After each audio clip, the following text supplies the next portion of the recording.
शिवोऽहं शिवोऽहं शिवोऽहं शिवोऽहं शिवोऽहं शिवोऽहं शिवोऽहं शिवोऽहं मनोबुद्ध्यहङ्कारचित्तानि नाहम्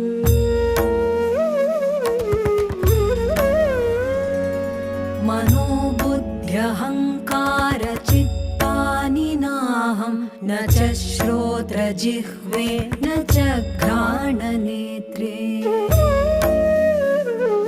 न च व्योमभूमिर्न तेजो न वायुश्चिदानन्दरूपः शिवोऽहं शिवोऽहं शिवोऽहं शिवोऽहं शिवोऽहं शिवोऽहं